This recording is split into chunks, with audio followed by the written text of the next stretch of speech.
Praise the Lord. தேவனுடைய நாமத்துக்கு மகிமை உண்டாவதாக.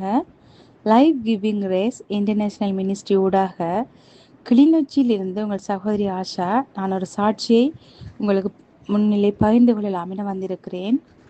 கடந்த வருடம் 2024 என்னுடைய குடும்பத்தில் எனக்கும் என்னுடைய கணவனுக்கும் பல மாதங்களாக காரணமில்லாமல் சண்டைகள் குழப்பங்கள் என்று வந்து கொண்டிருந்தது.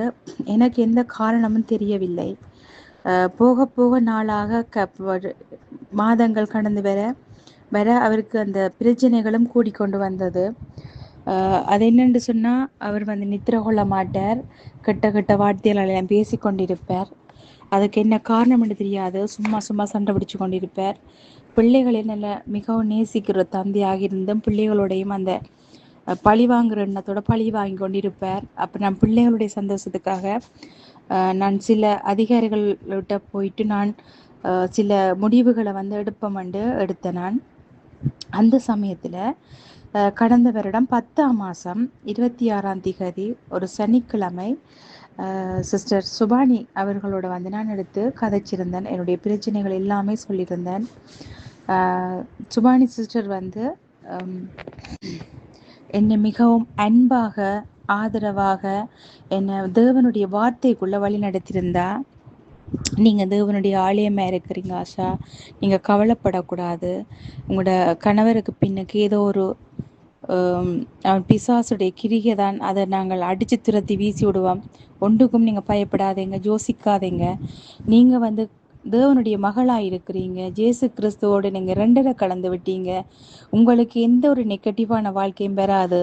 அன்பான ஒரு வாழ்க்கையும் சந்தோஷமான வாழ்க்கையும் நிறைந்த வாழ்க்கையை நீங்கள் வாழுவீங்கன்னு சொல்லி நல்ல விதமாக என்ன பகலில் வழி நடத்தி கொண்டிருந்துட்டு சொன்னால், பின்னேரம் என்னுடைய கணவனோட தான் ரட்சிப்புகளை வழி நடத்தணும் கொடுக்க சொல்லி அண்டு பின்னேரம் ரோமர் 10ஆம் அதிகாரம் 9ஆம் வசனம் 10ஆம் 11ஆம் வசனங்களை சொல்லி வாசிக்க சொன்னவா. என்னவென்றால், கர்த்தராகிய இயேசுவை நீ உன் வாயினாலே அறிக்கையிட்டு தேவன் அவரை மரித்தோரிலிருந்து எழுப்பினார் என்று உன் இருதயத்திலே விசுவாசித்தால் ரட்சிக்கப்படுவாய். நீதி உண்டாக இருதயத்திலே விசுவாசிக்கப்படும், ரட்சிப்புண்டாக வாயினாலே அறிக்கை பண்ணப்படும். அவரை விசுவாசிக்கிறவன் எவனோ அவன் வெட்கப்படுவதில்லை என்று வேதம் சொல்லுகிறது என்று சொல்லி அவரை ரட்சிப்புக்குள்ள பாஸ்டர் சுபானி அவர்கள் வழி நடத்தினவர். அண்டே எங்களுக்கு என்னுடைய கணவனுக்கு நல்ல ஒரு விடுதலை வந்தது நான் அவதானிச்சிருந்தேன்.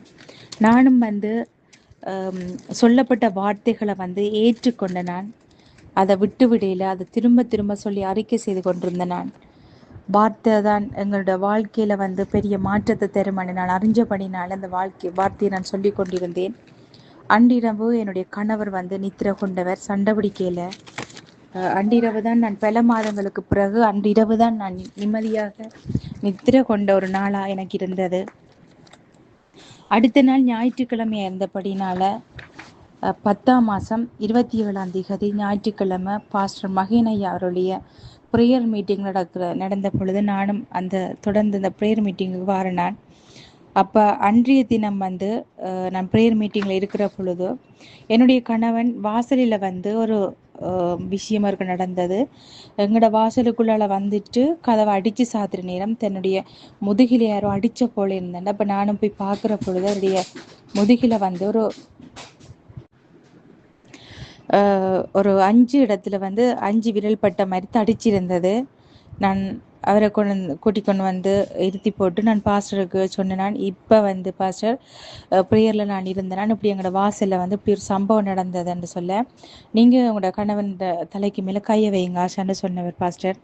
அப்போ நான் தலைக்கு மேலே கையை வைக்க அவருக்கு பின்னால் இருக்கிற அந்த பிசாசை அந்த பாஸ்டர் விரட்டினார். ஏண்டா, life giving race international ministry ஊடாக இந்த மகனை நான் விடுவிக்கிறேன், இந்த குடும்பத்தை நான் பொறுப்பெடுக்கிறேன், தோற்றுப்போன பிசாசை அவுட் இந்த நேம் ஆஃப் ஜீசஸ்ன்னு சொல்லி விடுவிச்சு எங்களை வார்த்தைக்குள்ளாக வழி நடத்தினார். 1 யோவான் 4ஆம் அதிகாரம் 4ஆம் வசனத்தை எங்களுக்கு சொன்னார். பிள்ளைகளே, நீங்கள் தேவனால் உண்டாயிருந்து அவர்களை ஜெயித்தீர்கள். ஏனெனில் உலகத்தில் இருக்கிறவனிலும் உங்களில் இருக்கிறவர் பெரியவர் என்று என்னட்டையும் என்னுடைய கணவனம் பார்த்து கேட்டார். உங்களுக்குள்ள இருக்கிறவர் யார் என்று நான் சொன்னோம், பெரியவர். உலகத்தில் இருக்கிறவனை காட்டிலும் உங்களில் இருக்கிறவர் பெரியவர் அம்மா. நீங்க உலகத்துல நீங்கள் நல்லா வாழ்ந்திருப்பீங்க, நல்ல ஒரு ஆசீர்வதிக்கப்பட்ட பிள்ளை. நீங்கள் குடும்பம் உங்களோட ஆசீர்வாதம் செழிப்பு எல்லாம் பெரிதா இருக்கும்னு சொல்லி நல்ல வார்த்தைகளை சொல்லி சொல்லி எங்களை வார்த்தைக்குள்ள மேல்மேலும் எங்களுக்கு வார்த்தையால எங்களை நிரப்பினார். அப்படி சொல்லி கொண்டிருக்கிற நேரம் என்னுடைய கணவன் கொஞ்சம் மயங்கிட்டார். பேந்து எழும்பி நல்ல அண்டியிலிருந்து நல்ல சந்தோஷம், நல்ல சமாதானம், பிள்ளைகளுக்கு நல்ல படிப்பு. என்னுடைய கணவர் வேலையெல்லாம் செய்யாம இருந்தவர் நல்ல வேலை செய்கிறார். இப்ப நல்ல வேலை செய்கிறார், நானும் நல்ல வேலை செய்கிறேன், ஒரு குறையும் இல்லை. அந்த ஒரு நாளிலே எங்களோட வாழ்க்கை பிரட்டி போட்ட மாதிரி இருக்கு. எங்களுக்கு புதிதாக இப்பதான் எங்களுடைய வாழ்க்கை நாங்கள் துவங்கின மாதிரி ஒரு ஃபீலிங்கில் இருக்கிறோம். அப்படி ஒரு நல்ல ஒரு வாழ்க்கையை நாங்கள் வாழ்ந்து கொண்டு இருக்கிறோம். இப்படி வாழ்ந்து கொண்டு இருக்கிற நேரம் எங்களுக்கு இந்த கிழமை ஒரு சம்பவம் என்னுடைய தாயாருடைய வீட்டில நடந்தது. அதையும் நான் உங்களுக்கு சாட்சியாக பகிர்ந்து கொள்கிறேன்.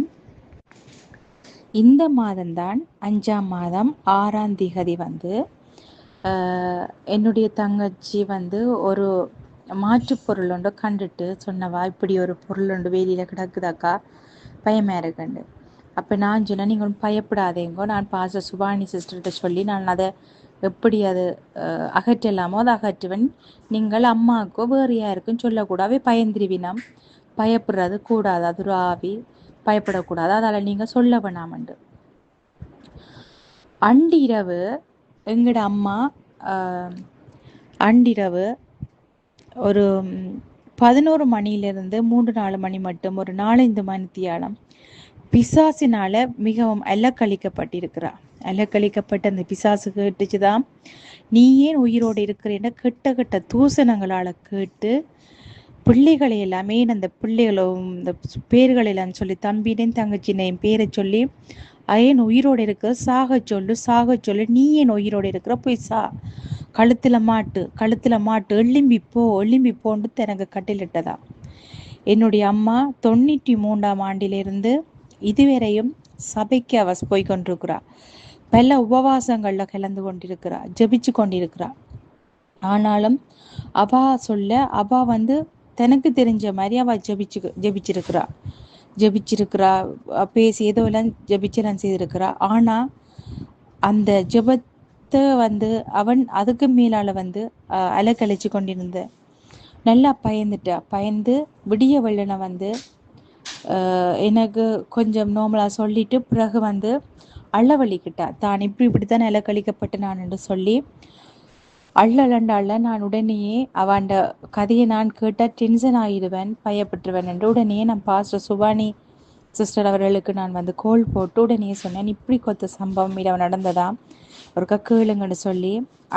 அப்பவே பாஸ்டர் சுபானி சிஸ்டர் அவர்கள் வார்த்தைக்குள்ள வழி நடத்தின அம்மாவை, நீங்கள் பயப்படுறதுக்கு அடிமைத்தனத்தின் ஆவியை பெறாமல் அப்பா பிதாவென்று கூப்பிடுகிற புத்திர சுபிகாரத்தின் ஆவியை பெற்றிருக்கிறேன் என்று சொல்லுங்கன்னு சொல்லி பல தடவை சொல்லி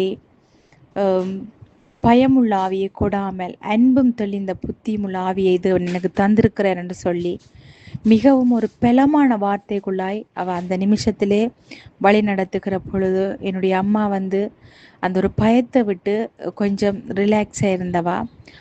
பின்னேரமே சுபானி சிஸ்டர் அவர்கள் எல்லா பிசாசுகளையும் செய்வின சூனியங்கள் எல்லாத்தையும் கடிந்து கொண்டுட்டு அதட்டி எல்லாவற்றையும் நிராகரித்து போட்டு லூக்கா 9ஆம் அதிகாரம் 1ஆம் வசனத்தை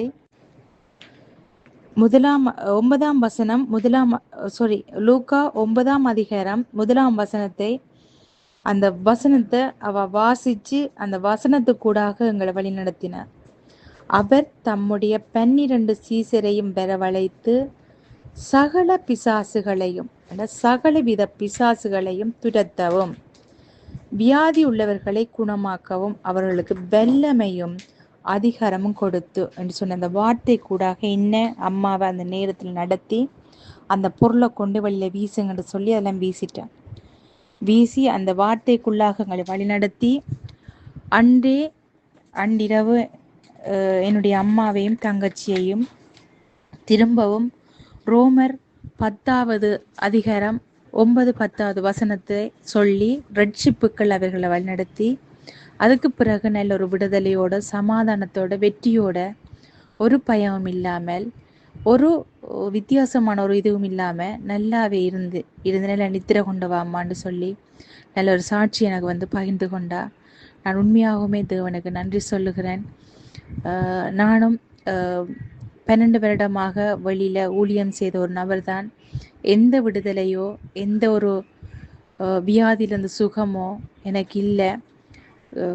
பரம்பரை சாபங்களால் பரம்பரை வியாதிகளால் நான் பாதிக்கப்பட்டுத்தான் நான் இந்த சபைக்குள்ளே வந்த நான் மினிஸ்ட்ரிக்குள்ளே. அதுக்கு பிறகு எங்களுடைய வாழ்க்கை மாற்றம் அடைந்து நல்ல ஒரு செழிப்பான வாழ்க்கை, சந்தோஷமான வாழ்க்கை, மற்றவர்களையும் விடுவிக்கிற ஒரு வாழ்க்கையாக தேவன் எங்களை மாற்றியிருக்கிறார். நன்றி சொல்லுகிறேன் pastor, life giving grace international ministry pastor, ஊழியர்கள் எல்லாருக்கும் நான் நன்றி சொல்லி என்னுடைய சாட்சியை நிறைவு செய்கிறேன். தேங்க்யூ.